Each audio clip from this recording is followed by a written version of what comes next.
Breakfast করে চলে এসেছিলাম আবারও কিচেনে লাঞ্চের প্রিপারেশনের জন্য। যেহেতু আজ এগ কারি হবে, তার জন্য কিন্তু এগগুলোকে ভালো করে বয়েল করে তার খোসাগুলোকে ছাড়িয়ে এভাবে কিন্তু দেখো তেলের মধ্যে ভেজে নিচ্ছিলাম হালকা করে।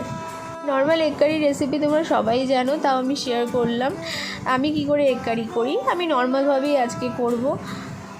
তোমাদের সাথে কথা বলতে বলতে আমার এগগুলো কিন্তু ফ্রাই হয়ে গেছে, তো আমি একে একে নামিয়ে নিচ্ছি।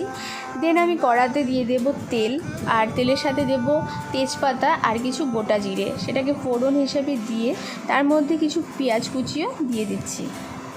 এগ কারি আমি অনেক রকম প্রসেসে করি, তো আজকে আমি একটু আলাদাভাবেই করছি, সো সেটাই শেয়ার করছি। আর কুচনো পেঁয়াজগুলোকে হালকা করে ফ্রাই করে নেব, খুব ডিপ ফ্রাই করব না, তার কারণ কিন্তু পেঁয়াজগুলো পুড়ে যাওয়ার চান্স থাকবে।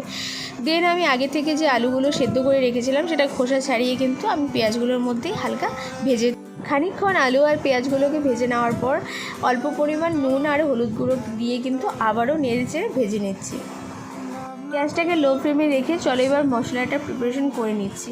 মিক্সার গ্রাইন্ডারে আমি লঙ্কা, আদা আর 2 কোয়া রসুন কিন্তু পেস্ট করে নিয়েছি, আর তারই সাথে আমি জিরে বাটা, লঙ্কার গুঁড়ো যেটা হচ্ছে কাশ্মীরি লঙ্কার গুঁড়ো, লবণ আর অল্প পরিমাণ হলুদ দিয়ে কিন্তু সেটা মশলার একটা পেস্ট বানিয়ে সেটাই এবার দিয়ে দেবো। অল্প পরিমাণ চিনিও দিয়েছিলাম। এবার যে মশলা পেস্টটা রেডি করেছিলাম সেটাই কিন্তু আলুর মধ্যে দিয়ে দিলাম।